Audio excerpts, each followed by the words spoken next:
at the end of the day, we all live on the internet, let's face it. Yeah. So understanding how the internet works, like growing an audience organically, making sure all our content, from what we find at the gallery is that artists they do their thing. So they'll make these beautiful, beautiful pieces of work. But what they need is someone to sort of bundle up their story. There are always galleries out there looking for artists all the time. So if you're an artist listening to this, we are looking for you. The advice that I'll give you is to help them find you. And also, once they find you, help them see you. And there are just I've got a few simple tips on how to do that.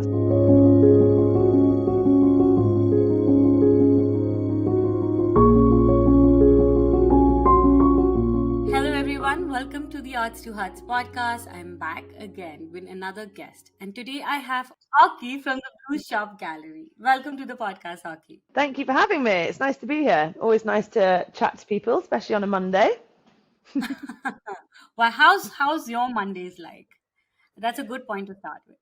What is your Monday look like? Yeah, Mondays are good for us. So we are currently inside what was Blue Shop Cottage. So Blue Shop Cottage was the original gallery space, and it started off with me finding a shop house and converting it into a home. But then the sort of shop on the front became the gallery. So every Monday, when the gallery, Blue Shop Gallery, which has since opened, is closed Mondays, Tuesdays. So we work here as a team at the cottage on Mondays, which means we can just kind of go over. We also do lots of studio visits on Mondays. So it's a kind of much softer day of just checking up on sales over the weekend, checking in with artists. So it's kind of Monday is a lovely cottage day. Oh, wow. So when you say cottage, do you is it like a cottage? Is it also placed in a very scenic, I've never been to London yet, so I'm only imagining it through your words. What does it how do you define a Blue Shop Gallery different from a Blue Shop Cottage? So so in 2016, I was looking for somewhere to live.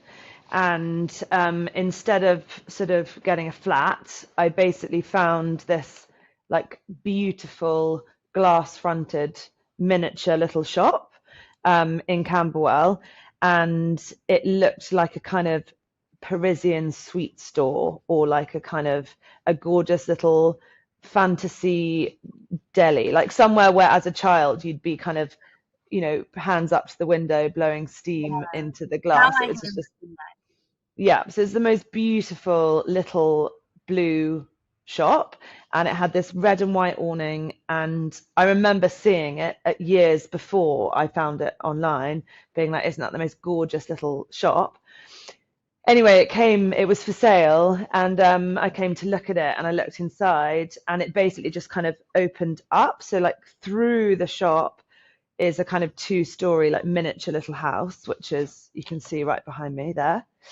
And it wasn't until 2018 that that I started basically hosting exhibitions. So previously I was working in advertising, and then into brand, specifically art direction, creative direction. But what was missing from that life, as I'm sure many creatives that listen to your podcast will understand, is the kind of the sense of community, and also kind of doing hard work for good people. It felt like I was working unbelievably hard, but it was for these big corporates. I was working all the time, and there wasn't much sort of joy left in that. As much as I love designing dog food brands, it was just missing something. So when I found this space, I was told that the shop bit, so not the cottage bit, which is back there, but the shop bit that I'm sitting in, had to be used commercially. So I thought that was quite fun, because I was like, well, we could rent it out to people, we could do gigs, so initially we did pop-ups for sort of charities. We had a bike shop, we had a cocktail Wow. bar, a flower shop. I did a lot of like gigs here with lots of like local Southeast musicians, which were wonderful. And it kind of started, that community feeling started to kind of drip back in to my work. And it wasn't until we then hosted the first art show, which was Rose Electra Harris in April 2018, where my love of design, my love of community, my sort of want to use the space, use this beautiful space that I'd found, all came together. And it was quite, I mean, people talk about these moments in their life that were quite like clear and kind of everything slowed down, but I was kind of standing opposite the crowds way over there. So it wasn't until we hosted an exhibition for Rose Electra Harris in 2018 where all these things came together. So it was accessible art market. It was young people getting together. I think that's another crucial part of what we do. Yeah.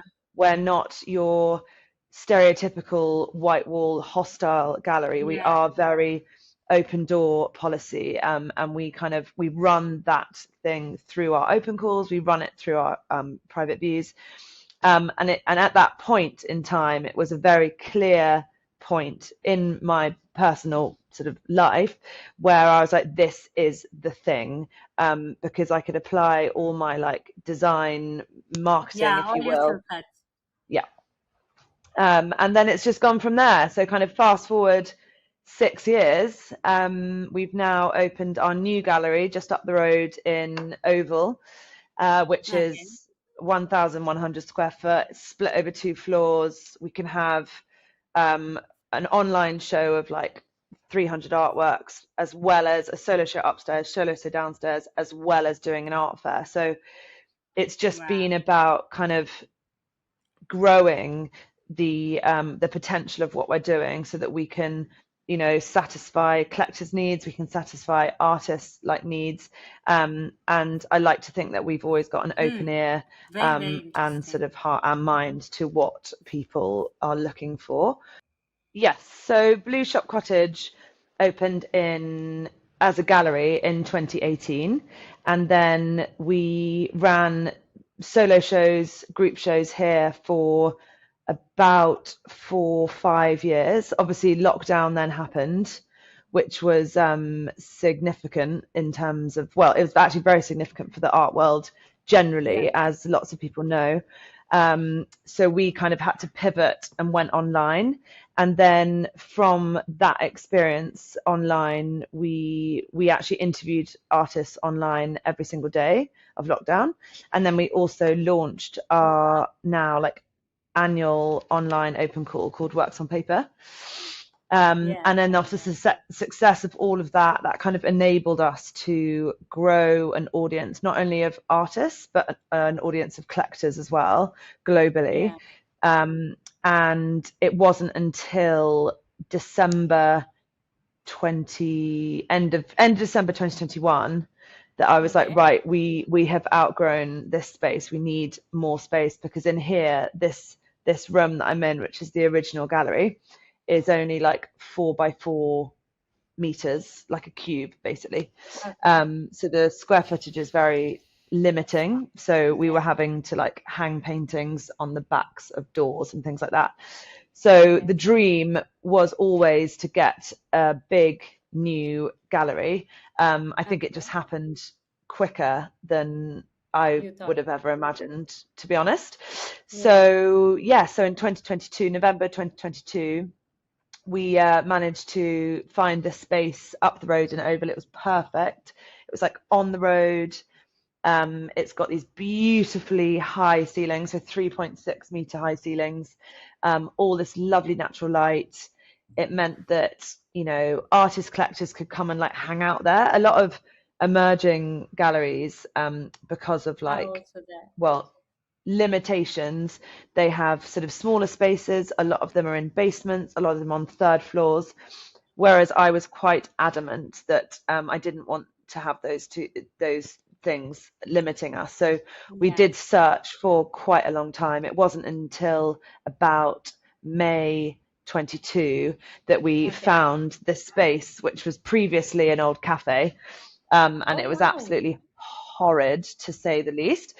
And Oh so we could kind of put our mark on it. So everything from like choosing the warmth of the floorboards, the warmth of the walls, like a warm white, so not just a hard white, not just halogen yeah. lights, choosing the warmth of the lights, making sure that we have enough storage, making sure that we have enough. So it was a really, and making sure that we've got enough seating. I think there was lots of feedback that we got from various collectors and For artists your about the cottage. the, yeah, yeah, to how to kind of design the space so that it's sort of comfortable and for people who want to experience a painting, and to experience a big painting you want to be comfortable, you want to be able to sit down. Yeah. So we designed a bench that allowed people to sit on it and look at paintings on either side of it, so it's like a backless curved S-shaped bench, Oh, which can be moved into different uh, like sort of design. So it can either be like that, yeah. like an S, or when we're doing a talk, it can be a C shape like that. Mm-hmm. So it was a really fun way of coming at a brand new space with all the knowledge we'd kind of gleaned from the cottage, and then sort of applying it, feeding it in to the gallery. Oh wow. Tell me something. I'm curious to know. Like, like you said, you were also in advertising and then, branding, and like you were also like a designer. My first question, which Mm-hmm. is a question I ask to most of the people who are like creative themselves, did you ever thought of becoming an artist yourself? Did you think you had the knack for it? And then the second part to the question is then I have also been working in, design and branding, and I was a fashion designer actually. I still am. I don't know how to call was and is, but being a designer yourself, that is such a different job role versus once you join a gallery or you start a business. It is a Mm-hmm. different ballgame. Like, these are two very different skill sets. Like how being a designer can help you become a, Mm-hmm. let's say a better understanding appreciator or a galleryist, or like, someone who can appreciate and connect others with art. But it's also like a lot of sales, it's a lot of marketing, it's a lot of management and Mm-hmm. hiring and like all of those things. I want to understand what was your journey and experience with both of these things. Yeah, that's actually a really good question. I mean, I started off, funny enough, at St. Martin's doing fashion design women's wear. That's like how Oh I also wow, started. wonderful. But for I did it from me, I mean, Domus, and I did women's wear myself. nice. Yeah, I mean, I think there's also something about like, maybe being girls back then, what is, I didn't know anything about the creative industries. I'd never been told Same. about them ever. And one of the things that I like to do, another reason why I like to do these podcasts, is to kind of get the word out there. I'm Yeah. constantly talking to young people. I think children, young adults and children are, some of them are innately creative. And I think that sort of innate thing that a lot of young people have, it does open up many doors to all these different jobs. And I think unless they know what they are, I think it is hard. I mean, lots of my peers, whether they're kind of doing knitwear for McQueen or whether they're running a graphic design studio, I think a lot of us have come into it and then we've wiggled around for probably for 10 years. A lot of us have said, like, we've wiggled and wiggled and wiggled, and then the next 10 years you're kind of you're really crafting where you've Yeah. landed. Yeah. And so Oh, for I me, completely relate to that. yeah, so I think, and I think that's, and I hope that young people can hear that and feel reassured by that, because I think Yeah. often we're made Feel to think confusing. that as a 15-year-old you go, I want to be a typography designer. Well, of course, actually it doesn't happen like that. It's normally this kind of wiggly career path with Yeah. creative jobs. I but think but now for it is me, so much more yeah. possible.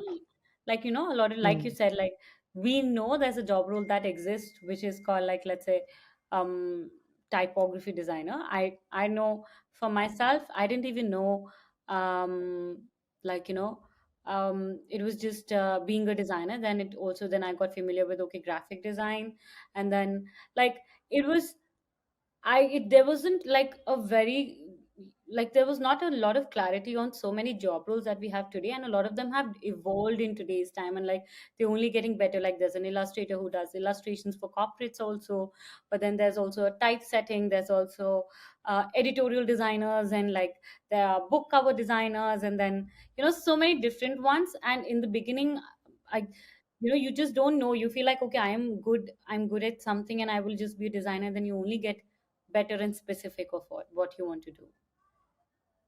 Yeah, no, that's right. And sort of for that reason, me and loads of other like creatives that actually just like published this book called I Want to Be a Creative, and it's Oh, basically a book for young people, like really young. It's designed in a way like for children, so oh that, wow. for example, like my niece is just she's incredible at drawing, and she just is. If you compare her to her peers, she's got this really great sense of like space and color. And you know let's say 2 or 3 generations ago, that kind of talent or skill might have been overseen, but now we've got so much a better understanding of these jobs. And I think it's really important that you know they understand. I mean, maybe if I'd have known what, like, illustration, like running a gallery, like brand design, art direction was, I probably, let's face it, wouldn't have studied fashion design. Yeah, But that was my way into the amazing world that is, the arts and design yeah, and creativity. And I think you end up just you end up sort of veering away from something because it might not be quite right for you. So advertising was fantastic. I cut my teeth there, learned all about like typesetting and like quick kind of impacts, and like yeah. what Also message learning are you business trying with to get out there? creativity, I think. Yeah. And I come from a family of like entrepreneurs, so I think that's kind of my upbringing. So would I ever have been an artist? No, because I don't. I'm much more like making something for a thing. So that's Hmm. a designer anyway. But then I think, you do advertising and you're missing the heart and soul. So then you want to do that thing for people that are good, or like people that need your skill set. And actually, what we find at the gallery is that artists they do their thing. So they'll make these beautiful, beautiful pieces of work. But what they need is someone to sort of bundle up their story, Yeah. kind of uh, then put it into a bundle and like, present Brand it it for them, put to it, yeah, package it well for exactly. them. So, and I take that very seriously because it's very important that we do that well. We're not here to kind of do it badly. And Yeah, at the end of the day, we all live on the internet, let's face it. yeah, So understanding how the internet works, like growing yeah, an audience organically, making sure all our content from still now into moving video and all these kind of things. These things are really important, like typography design, layout, information design, even how we design the gallery. Like these things yeah, are things that speak to my like sort of past life, if you will. But also, I think the fact that I haven't come from a gallery background and I don't yeah, do things necessarily like they were done pre-internet, I think yeah. is actually an advantage in a way. Yes, So absolutely.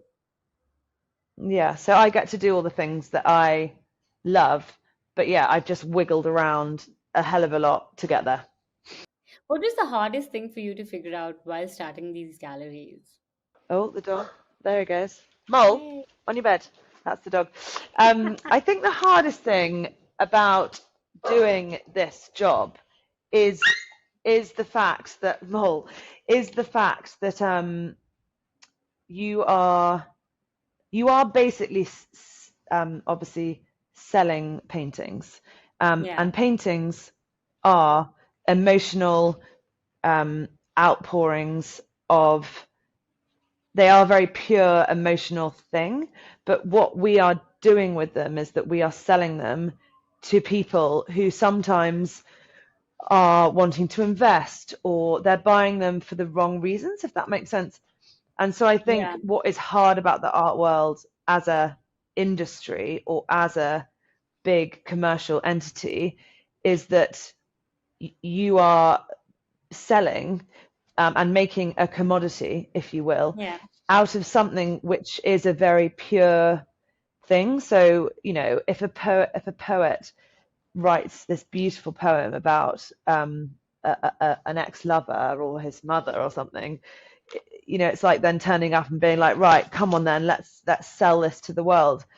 There's there's a sort of there's something that doesn't quite sit well with that, but Yeah. yet that is what we do and we want to do it really well. So it's really important that we do that with the utmost integrity, that we make sure that the collectors who are buying the paintings are doing it for the right reason, that they're going to look after the work, that we look after the work, that the artist is looked after, because at the end of the day, artists aren't just some factory. They are these individual, beautiful, talented, sensitive people who are looking to be supported, understood, heard, and also the fact that they're all so different and they've all got completely different needs, they've all got completely different experiences, um, and all their work has different needs and different like requirements as well. So, Yeah. you know, from show to show to show, month to month to month, you are like starting again every time. Um, and so that can be difficult sometimes, but it's Absolutely. also brilliant because, you know, it's just, it keeps you so engaged and so sort of endlessly fascinated by, you know, the materials they're using or their subject matter. And one How of the do you? great things that we do, we love to do, is we go and visit these artists in their studios all over the Yes, world, that's what and I've asked. you know, we Yeah. get to like peer See in. behind the scenes and like the real mess. But Yeah. how do you find your artists? Like, what is your relationship with artists look like for you? And how do you find your artists? And what is that moment like you feel like? How do you figure out this is the work that you want to support, and this resonates with you, or um, how does that work for you? Well, I mean, I think the simple answer is I show work that I connect with. That's the simple answer. So And what would you, then I if will you ask you imagine another how, question is what do you connect with then? How do you know, like, I think, you and I both know a most asked question would be artists feel, and which is not everybody can become an independent artist. It is not easy. It's a hell lot of work. And that is why a lot of artists seek gallery Mhm, representations and shows and exhibitions and everything else. But also the, mhm, it's the egg and the chicken situation where they don't mhm, know how to find representation or more work, versus everybody keeps telling artists that, the more exhibitions you get, the more visibility. And, it's like this, how would mhm, in your experience or your advice on how do you find artists, how do you resonate with them, what do you seek out to, mhm. and what speaks to you the most, and then how do you decide if this is something Well, that you I like to think do? like my advice to artists is always the same, and um, it is to focus on your craft. I mean, there are always galleries out there looking for artists all the time. Like, so if you're an artist listening to this, like, we are looking for you. That's the Yeah. first thing. That is just a fact. So we are looking for you. Like, that's, we have to show new artists. We're constantly looking, especially emerging galleries, and obviously in London, here in London, here in the UK, in New York, in any of the kind of big cities, there are galleries looking for emerging artists. So the advice that I'll give you is to help them find you, and also once they find you, help them like see you. And there are just some, I've got like a few like simple tips on Okay. how to do that. So the first thing would be to focus on your work. So, you know, if you're making works on canvas, make sure that they are, for example, incredibly well stretched. Make sure that, you haven't got like pins and screws sticking out, because these things, like an unstretched canvas that hasn't been done really well, it just makes the gallery think this person doesn't take themselves seriously. Yeah. The second thing, once you've made, let's say you're making a painting. Okay. Once you've made that painting, how are you documenting it? So I'm looking at, like, for example, Instagram profiles, degree shows, other exhibitions all the time, like all the time. That's my life. That's what I do all the time. How are you going to stop me in my tracks? Like, if Yeah. I see a beautifully high res image of like a 45-degree angle on a painting. So, for example, over here, we've got an oil on board in a sapele tray frame. We've got a work on paper, like oil on paper. We've got chalk, I think that's soft pastel on paper, loads of different things. These are all like 4 British female artists. But I'm looking at these things. I'm looking at the material, how it's been treated. I'm looking for that, like, the finish on things, the Yeah. edges of things. It sounds sort of silly, but I find No, these things to be absolutely. fundamental because it shows a real amount of care. And like even something as simple as like making sure your photos are clean, like really sharp, sharp, Yeah. sharp, sharp images. And people will say, but I've only got an iPhone. Okay, I get it. Cameras are expensive. Go and ask your mate, make him a cup of tea, and say, can I borrow your new iPhone? Because the new iPhones they are all you need for these things. Yeah. That's Um, true. and obviously, it goes without saying that, like Instagram, I would argue that you don't even need a website. I don't think you even need to have gone to art school.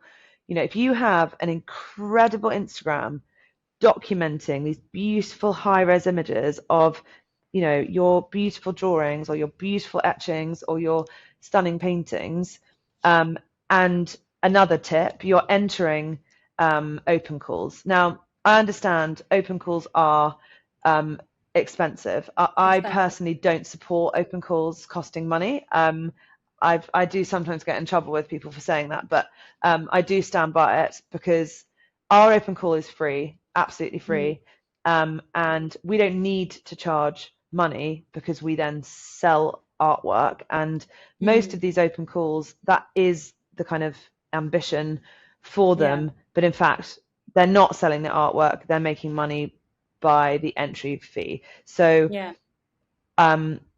maybe choose one or two that you really love that you can pay for if you can afford to do so. If not, make your work, get your Instagram looking really, really sharp. Ask your boyfriend, ask your girlfriend, ask your mum, ask your gran, does this look great? Or like message us being like, does this look great? Or message another, you know.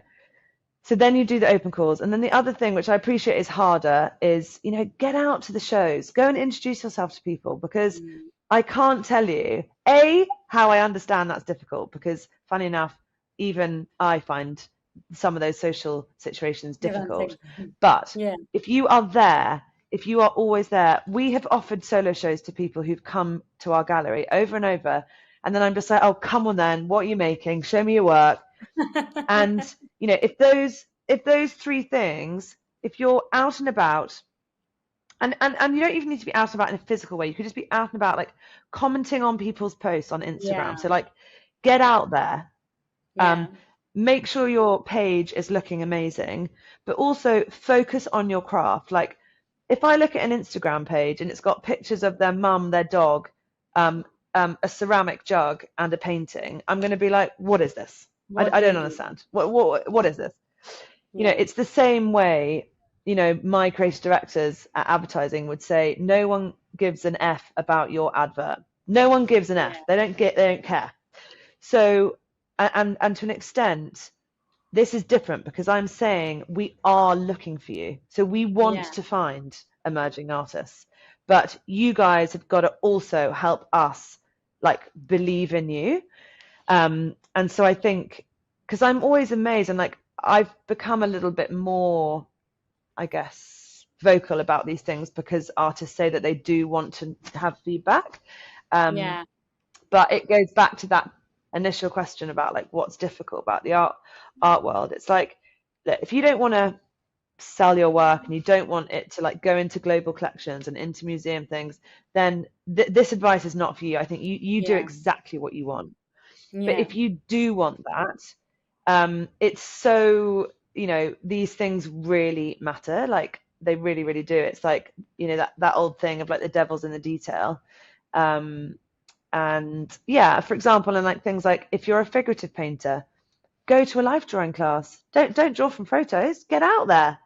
I Yeah. think that get out there advice, it can sometimes come with a price tag, but it could be, why don't you host a life drawing class and take it in turns to be the model, or like host an Yeah. exhibition for your mates? Like, I think often the art world, it feels so inaccessible, and I totally understand. I really do. Like, studios are expensive, art school's expensive, everything's expensive, but also that initiative, like if I as a gallery gleam that You that can person also get hasn't gone to lucky. art school, Yeah. yeah, you can use it to your advantage. Like we Yeah. always want to tell a story. Like, Jess Allen, who's one of our, most Yeah. successful kind of exports, she was making work in her studio for decades without any shows. But she was grafting away. And actually the fact that she's not 22 and just come out of, an arts university in London, that was original and brilliant. So I think use your own story Nice. as the thing that like makes you appealing. Don't shy away from it.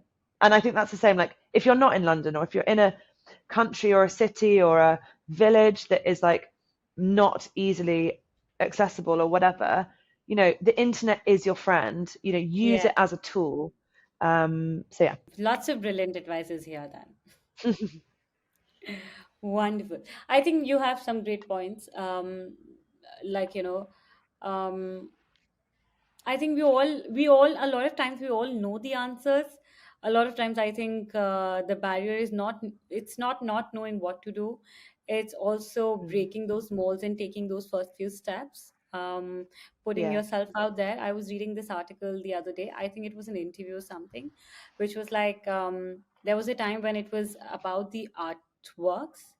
Now on the age of internet, it has also become the artist personality, and that's a lot of that is like another complex layer that is being added on how people look at artists, how artists are being discovered, and how art is being shared, which is which also leaves a lot of people struggling on the internet, which they don't feel like you know putting themselves out there so much. But I also feel like if you do find the rhythm, staying true to yourself, there are all kinds of artists. An artist that was on a magazine cover, I love. She's a beautiful Indian artist, very successful, Ritika Merchant. And she's so successful, but if you go and see her Instagram, you will only see images of just her desk and what's she whatever she's painting at that moment. And Hmm. there are artists who do show a lot of who they are. Like, I think we all need to speak our language. That is the one that we can speak best. And then there are people who would resonate and who would speak to it. But yeah, Instagram is like, internet is, um, it does take a bit of, you know, time and effort and understanding, and knowing truly it is like the internet needs to understand you, and you need to understand the internet to be on the same Yeah. page. But once you do that, I think it can really make a difference for sure. Yeah. Okay, okay, thank you so much, I really appreciate this. Do you want to share anything about your upcoming shows at the Blue Shop Galleries? What's happening, anything new, any new artist? How can we find you, how can we support you? Yes, so we, as we mentioned earlier, we have our new, well, relatively new, I mean, it opened 2 years ago, but relatively new gallery space. You can find us on Instagram at Blue Shop Galleries. We now, now we've been going for 6 years, we now represent 4 artists, Orla Kane from Glasgow, Kaya Stump from Norway, Vivian McDermott from Edinburgh, and Roya Barham, who lives and works here in London. And yeah, so we're kind of moving forward with a kind of more kind of permanent roster of artists, but also every month we'll have between 1 and 2 solo shows. We've got lots of exciting art fairs coming up. We're showing new work by Leora Tissue-Prout at Woolwich Contemporary Print Fair, which is absolutely Yes, incredible for people who love yes. print. We'll be Congratulations. showing mostly monotypes, so all Okay. one of one works. I think we've got a few short editions, like one of fives by Ned Elliott. But that's coming up next month. We've got an incredible solo show by a Scottish painter called, well, he's not Scottish, but he's from working in Scotland, called Sam Douglas. He's actually originally from Somerset. So that's also in November. We've got a brilliant, a very exciting group show, which we haven't sort of spoken about, with some amazing artists that we have worked with in the past, who are all going to be showing in a group show in December. We've got a big art fair coming up next year. And then, yeah, we've just got loads of amazing Loads solo of things. shows. And then I think yeah, we've got busy, busy, busy, always so busy, and just like out there kind of trying to, as I say, like source artists and like work with our represented artists and like getting them from A to B kind of thing, and finding their audience out there globally. And then we also, for any artists that are listening, like, I touched on how to get out there, how to, get out of let's say like a negative kind of thing and like get into good practice. We have our Works on Paper 7 open call that will be open in January. Okay. It's free. I obviously have said that a lot of times, but it really is, it's completely free. You can apply on one email. So if you're listening and you're an artist and you want to get yourself out there, you want to do something for yourself, I think that's often the way. It's like, I think there's so often with this creative kind of mindset is a kind of doubt sort of thing as well. And I totally get that. But why don't you set yourself a task? January is a great month for this. Everyone's kind of buckling down anyway. Yeah. Christmas is gone. Why don't you apply to Works on Paper 7? Because even if you don't get in, like we've had people apply 3 times and get in 4th time. We've had people apply 2 times and get in the 3rd time. But you'll get an email from us. You might make the shortlist. You might, Yeah. you might get in. You never know. Like, just give yourself that chance, because we Yeah. have had so many artists like go from Works on Paper to, Lee Heidi, who's now represented by Pippi Holdsworth, Mary Herbert, who's now showing globally, George Wilson, Sophie Valence-Cantor, Leora Tissue-Prout, Alexis Solgrave, Florence Hutchings, Amy Bieger, Natalie Grelier, Catherine Rapke, Sarah Cunningham, Caroline Absher, Kemi Honorable. All these people have started their careers through just picking up that idea of like just making some work on paper, giving yourself that opportunity, Yeah. because that is exactly why we keep it free. We keep it free for you guys. So yeah, that would be like my main thing, would be to like have a think about applying. Perfect. I will make sure that we add all the details of the gallery of everything that you've mentioned. Thank you so much, Ocki. It was very nice speaking to you, and I hope to see you soon. Brilliant. No worries. Thanks so much. Thank you.